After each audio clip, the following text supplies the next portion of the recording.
Oh.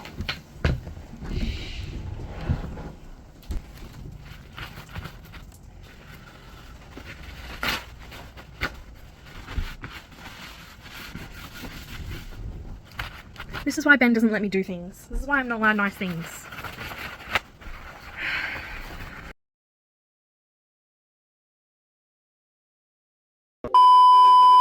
Anyway, my full review was a whole 5 stars because Harper L. Woods deserves it. This series is a great series. If you're into faymates and strong female lead that doesn't know how to keep her mouth shut, gets her in trouble quite a lot, actually. She's very good at getting herself in trouble with her mouth because she doesn't know when to shut up. Spicy level, probably 3 out of 5, maybe a 4 by the time you get to maybe halfway through the second book and the third book, depending on what you think is spicy. There's mouth stuff, talk of butt stuff, yeah, and then all normal stuff. Oh, and blood drinking. Blood drinking's a thing. That happens in the end of the first book. So if blood drinking's not a thing for you, then that's another trigger warning for book 1. Yeah. Alright.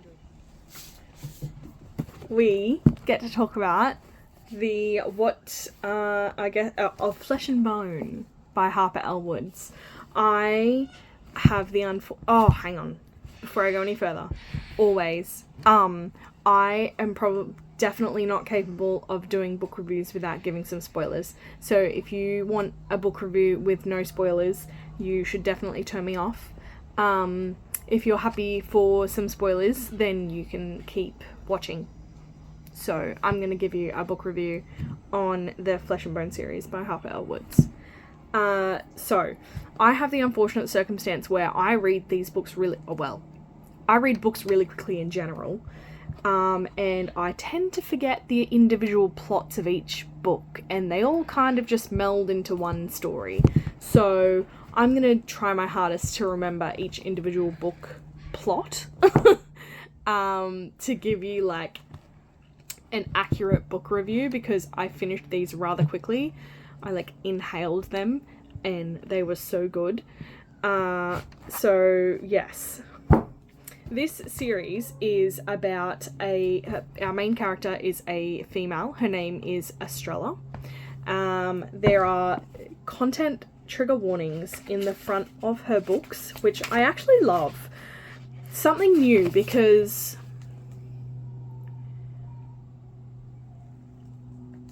I think because I've come from YA, like, they don't need trigger and content warnings in YA books because they're not as dark. This is a very dark romantasy series. She writes it very well. I never felt... there was one point where I felt a bit like icky, but it depends what you're into, I guess.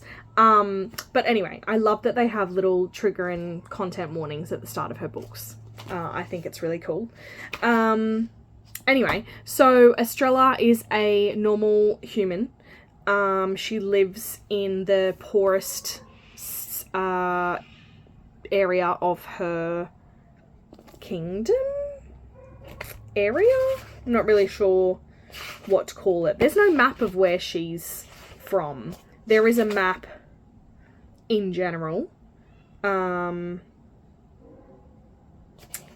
Oh, sorry, I lie. So she's from Mistfell.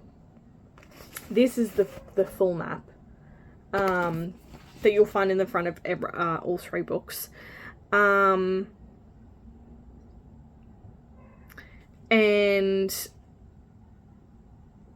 yeah, so she lives in the poorest area of her little city. With her mother and her brother. She picks twilight berries. She's a harvester, so that's her job. But during the winter months, they have nothing to harvest because all the food that they grow is not winter hardy. So it starts out with her in the last day of their harvesting period before the winter solstice happens. And they talk about how there is a veil, which obviously is the whole premise of this first book. I just realised I've been showing you the wrong book first. So the first book is called What Lies Beyond the Veil by Harper L. Woods. Estrella is a harvester, and they talk about the veil and how the day before winter solstice they have to give a sacrifice to the veil to keep the power within it, to like keep it up between the mortal realm or worlds where she is and the elven or fae world beyond the veil. So where Mistfell is, where she grew up, is right on the boundary of the Winter Court, of the Unseelie Court. Well, the Unseelie and the Seelie. So this is the Vale along here, down here. And she lives here. And she was harvesting. They usually harvest around this area. It's where all their farming stuff is.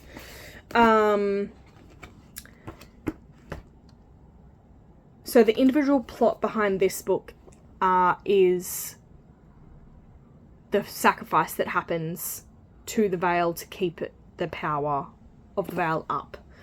So the veil was put up centuries ago by the witches to keep the fae and the mortals apart. It was supposed to be a curse on the fae people, and along with it, the fae were also then forced to live their lives without the other half of their soul. So they're fae marked mates, essentially.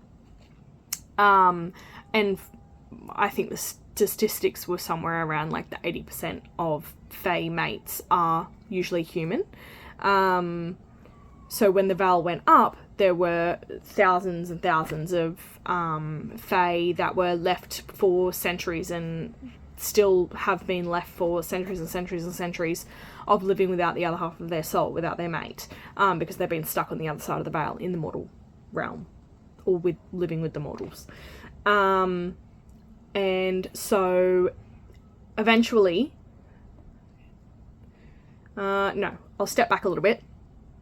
So at the start of the book, you find out a lot about Estrella and how she works, who she works for, who she works with. You very quickly understand that there is some sort of relationship going on between her and the lord of this city, Lord Byron. He is an asshole. And that she lost her father at a very young age. So I think her father was sacrificed to the veil when she was like 7 or 8 years old. And she never really got over the fact that he was sacrificed to the veil in the first place. And it's something that happens every year where someone is like picked to be sacrificed to the veil, essentially. And you find out that pretty much from that age, Lord Byron decided that he was going to start grooming her to be the lady of Mistfell once his wife died. So there were some, like, those trigger warnings are there for a reason, because there are, I wouldn't say heavy scenes, but there are visible scenes. Oh, visible. There are scenes written in the book about verbal and physical abuse that she had done to her by Lord Byron. And then obviously the grooming behaviour and assault of a minor by an authority figure, which is obviously Lord Byron. There's ritualistic sacrifice in here, which is when they're getting sacrificed to the veil, because it's all within the religion that they follow, which is like the mother and father. I'd have to double check on what the religion's called, I can't remember. And religious purity culture, which is a massive thing in this book. So essentially the females are they might as well be non-existent. They're just used as breeding horses, essentially. They have no value in the men's lives, and the men can pretty much do whatever they want, and the females aren't allowed to do anything. They're supposed to keep their themselves virtuous until marriage for their, so that they're ready for their husband. So Lord Byron takes that into account and still manages to make her feel and do certain things that she definitely doesn't like, that keeps her virtuous, according to their religion. And she goes along with it and doesn't tell her mother or her brother about any of it, because she doesn't want them to, like, feel bad for her, or she doesn't want the help. She's very independent. She's very headstrong. She doesn't like authority figures. She takes nightly walks out into the woods just for, like, some calm and peace and stuff. And her brother's told her several times to stop doing that, and she doesn't listen, but he still hasn't stopped her from doing it either. So, anyway, there's a lot of world building and stuff that happens in this first book. Not slow by any means, though. Really good pace on her writing. So, love that. So, anyway, eventually, she ends up becoming the sacrifice for the Vale to keep the power up. And it was an ultimatum that she had to make a decision on, because Lord Byron was giving her the ultimatum that she either became Lord of Misfell, became his wife, or was sacrificed to the Vale to keep it up. So she obviously went with sacrifice. And just as she was about to be sacrificed, she touched the veil, and the veil shattered, and the whole thing came down. And then all of a sudden, everything went into absolute chaos. There were humans in Misfell, including herself, that ended up being Fey-marked. And her brother quickly found her and covered her up with, like, a cloak and stuff, and had got them running, like, real quick, straight into the woods to get away from the Misfell guards, because for their religion, they don't believe that being Fey-marked is a good thing. They believe that, like, you're being sent over to this Fey to be treated like a pet, and that it's not good. Yeah, they believe pretty much that being Fey-marked, you might as well be dead, essentially. So they're better off murdering you before your Fey mate finds you, essentially, is to condense it down. So she's getting chased into the woods. She's with her brother. She's getting chased by the Misfell guard. They end up running around. They got away from the Misfell guard after all that. She accidentally turned her ex-lover into snowflakes, because you find out that the Fey mark also gives you powers, which is pretty cool. It's called a vernacular? I'll find the word for that. Yeah, and then they end up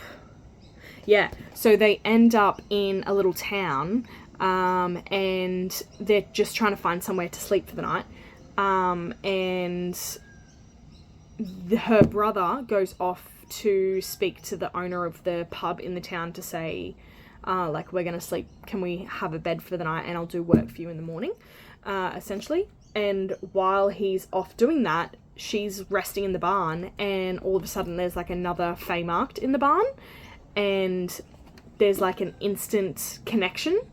They end up laying down, like, kind of next to each other on the hay bales, because she was so exhausted. And he brushed his pinky up against her, and she got, like, tingles all the way up her arm. But she was just like, oh, maybe it's because we both have Fey marks. So, and so they have a conversation. He immediately starts calling her little one, and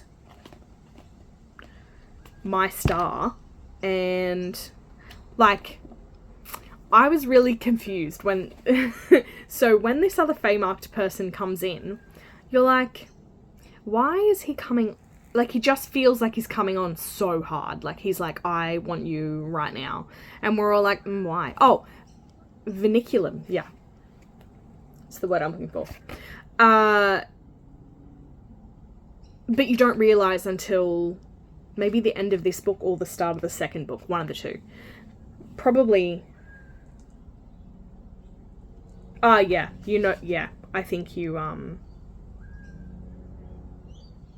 find it in this book. Anyway. So, yes.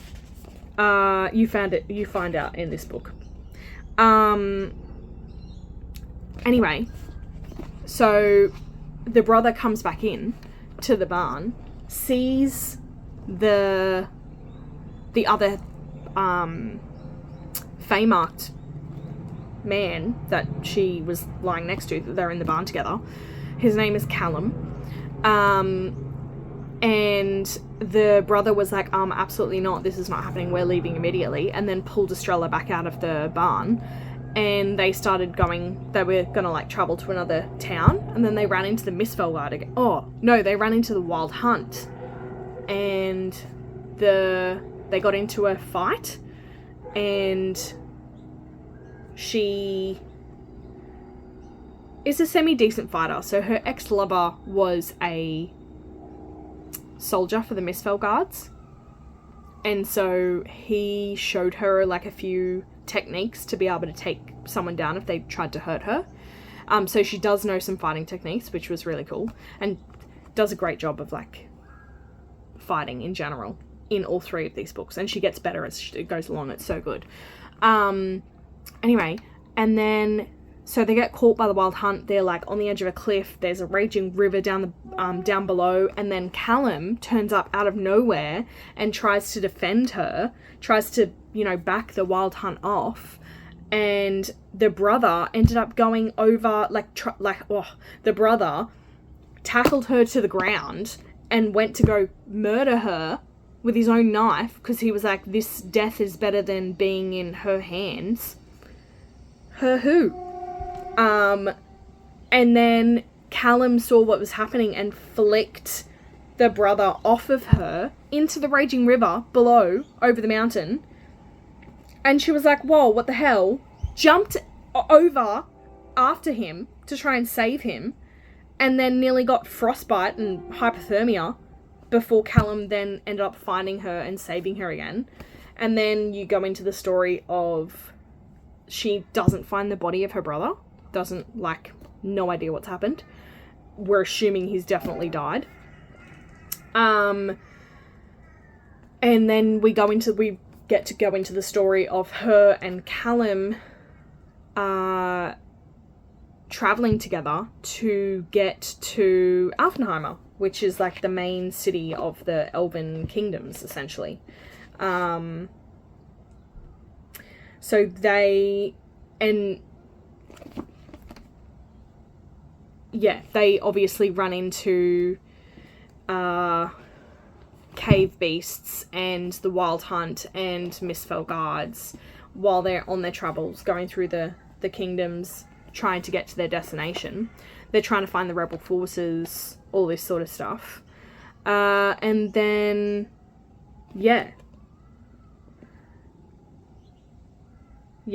just... Oh, and... So,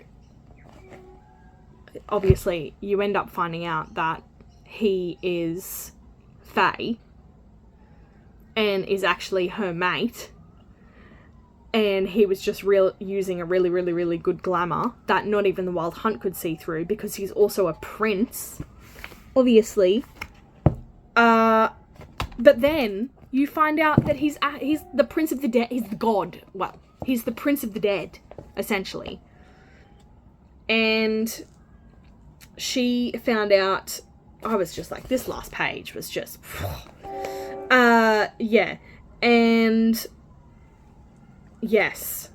And she was just like, what? No, absolutely not. This is ridiculous. I fell in love with you over these travels, and now you're Fae, and I can't love you. I can't love a Fae. They treat, why would you lie to me? Oh, it was juicy drama. Really good. Anyway, Harper L. Woods does an amazing job writing. She's an amazing writer. Her detail and her descriptions are amazing. this is definitely the sort of book where it's just like a running movie in my head.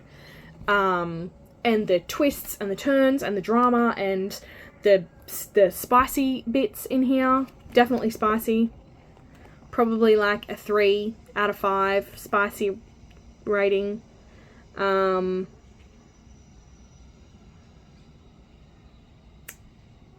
Yeah.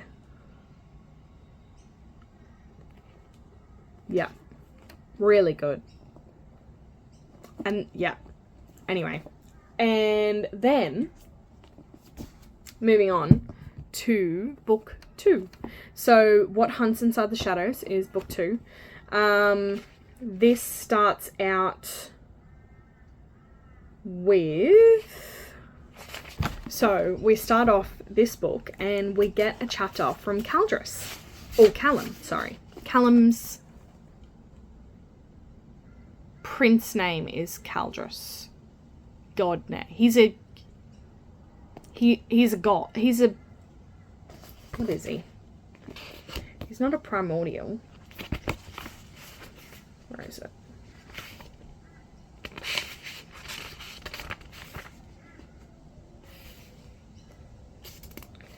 He is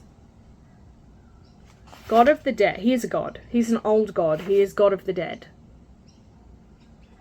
And you find that out at the end of the first book.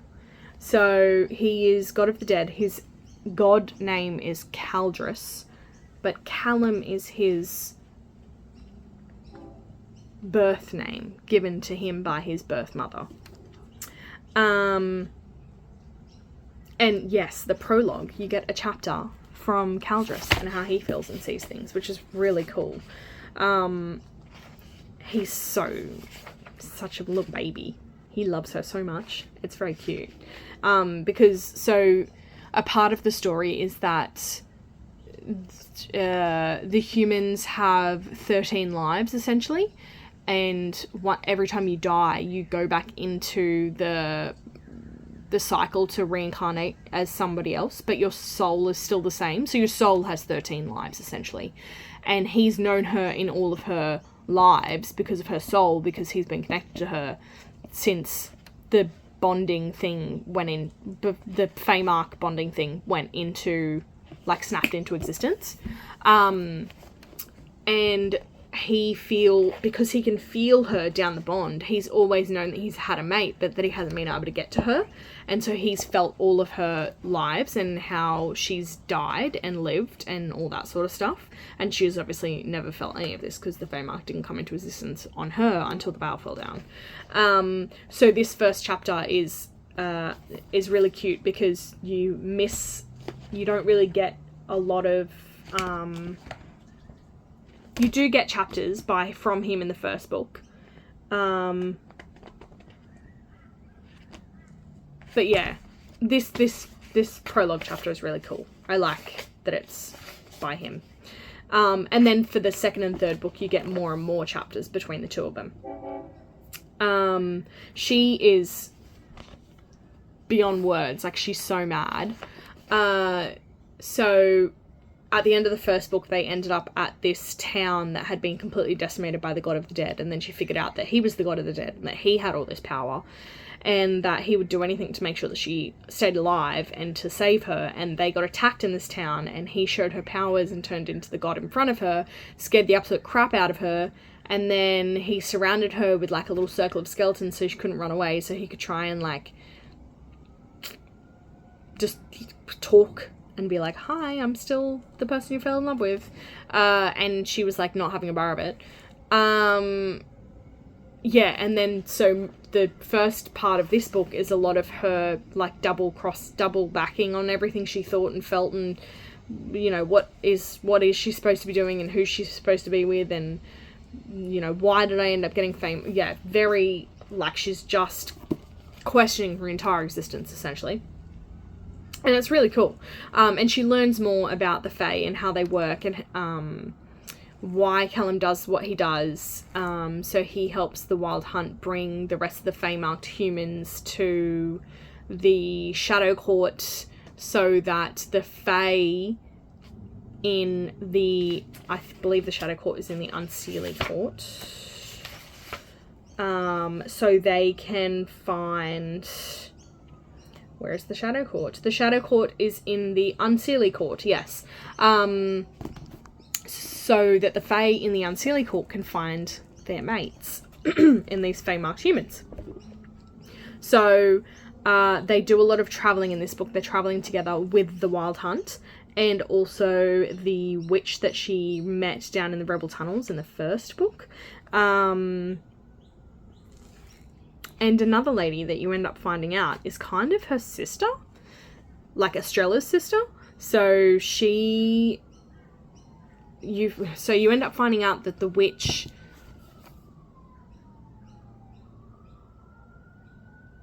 is like a guardian of Estrella's sister, not sister. Estrella's sister, not sister's name is Fallon. And she doesn't seem to have any magic or anything, but her Fae mark was glamoured. And when the witch found out that Estrella was also Fae marked and that she might be a little bit more, she did like some sort of spell on her, and there was like twin moons tattooed on both her and Fallon, and they both were put into guardianship by someone I can't remember right now. And her brother was actually her guardian, which like opened up a whole new thing. Insane. So, and she was obviously devastated, and then, but like immediately clicked with Fallon, and they became really good mates, and they were like acting like sisters, and they ended up making a blood oath, which was very silly on both their parts. Yeah, and you go about, for most of this book, it's traveling through all of the lands to get to the Shadow Court, essentially. And how she's feeling and how she's treated by the other Fae marked, how the Wild Hunt react to her, how the Fae bond works as well. There's a lot of spicy scenes in the second book, because whenever either of them tend to lose their cool, for some reason they need to bet it out. I don't know, man. Fae lore. I mean, it's not bad, but in any means, like, it's normal for all of the Fae books that we've been reading. So, yeah, lots of spicy in this book anyway. In the woods, up against trees, on the snow, etc., etc. Yes. And she learns more and more about the mating ceremonies and rituals that happen in all of the kingdoms. She learns more about the Wild Hunt and how they feel and what they have to go through. And then by the end of the book, they obviously get to the Shadow Court. She got to take revenge on Lord Byron, which was beautiful. So beautiful. As they were travelling through to get to the Shadow Court, they had to go back through Misfell. Yes, and then they get to... Oh, so the sister, not sister, Fallon... Okay, so the twin moon markings, the reason they were under guardianship is because one of them is Mab's daughter. So Mab is the tyrant mad queen from the Shadow Court. She owns the Shadow Court. She's pretty much the queen of the entire Unseelie Court. Everybody accidentally let her rise into power, and now she's completely mad because of this black gem that's in her crown. She originally sent Callum to go hunt for her daughter and bring her back to the Shadow Realm. And because they don't know if it's Estrella or Fallon that is Mab's daughter, there's like a whole thing where like they're obviously... Estrella's kind of getting ready to be like, oh, I must be Mab's daughter. And then Fallon's like, oh, I'm not really sure if I'm Mab's daughter, but we'll guard them all the same.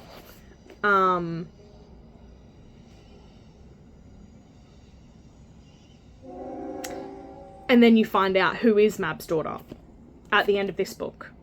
And I was like, whoa, was not expecting. Again, just really good everything in here. This series is, and like, I've got to wait until like September or something for the fourth book of this series. I'm devastated. And to make it worse, anyway, on to the third book. What lurks between the fates.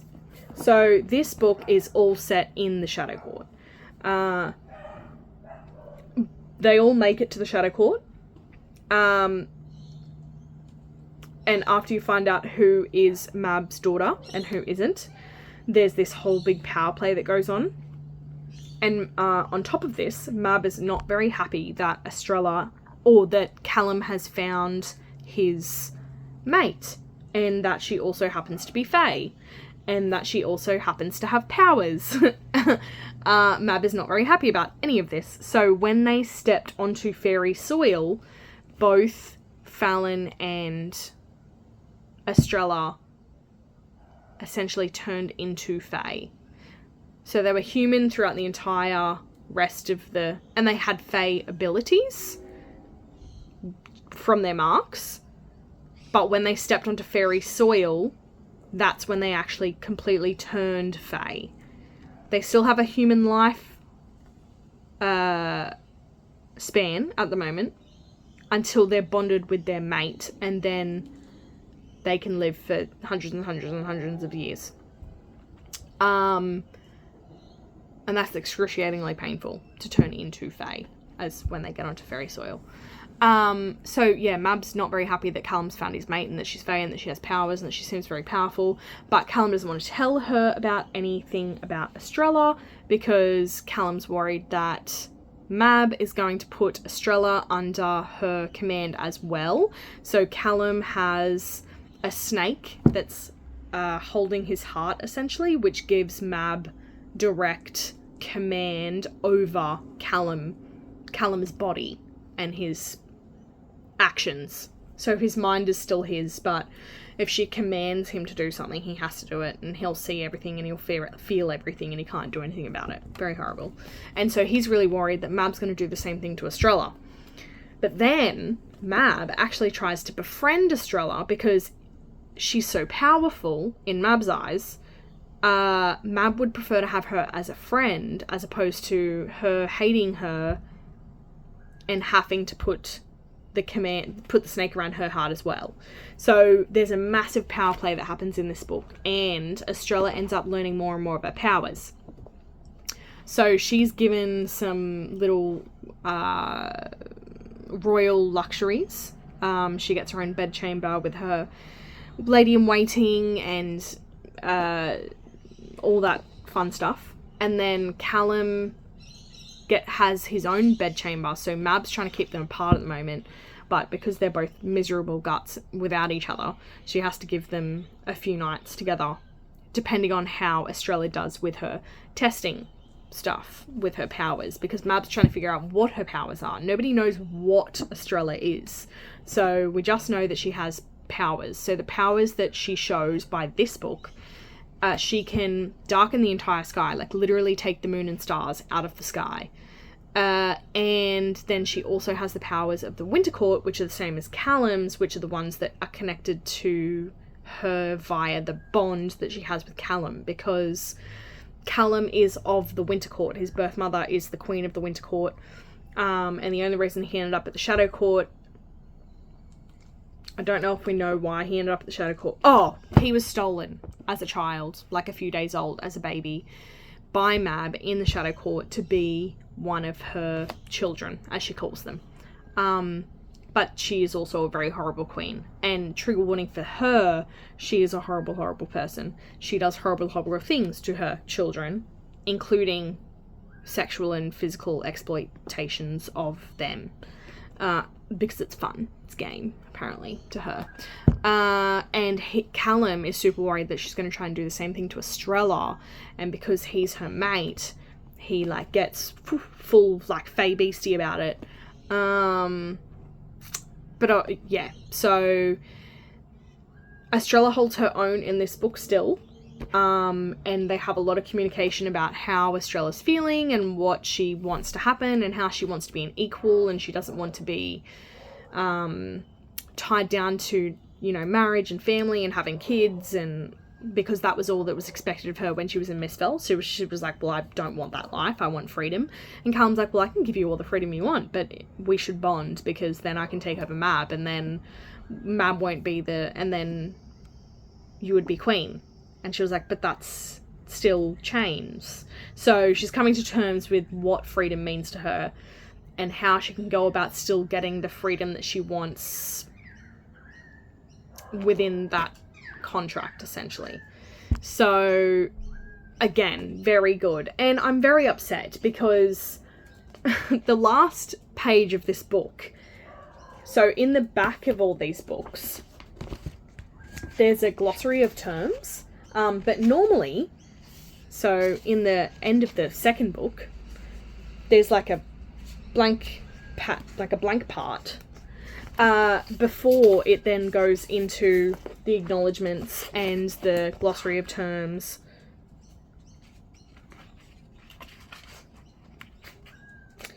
In the end of the third book, they don't put a little space. It goes... I don't want to show you the words because I don't want to... Anyway, it goes straight to the glossary of terms. And I was so confused because I was reading the last page and I was like reading. And then you read the last line and then you go over to the next page and you're like, glossary of terms? What? And I was so mad because there's like, you know, there's still like some pages here. Like, where's the rest of my story? So, yeah, now I have to wait until September at the moment for the fourth book of this series to find out what happened. Again, cliffhanger. BT dubs, guys. There are cliffhangers at the end of every single one of these books, okay?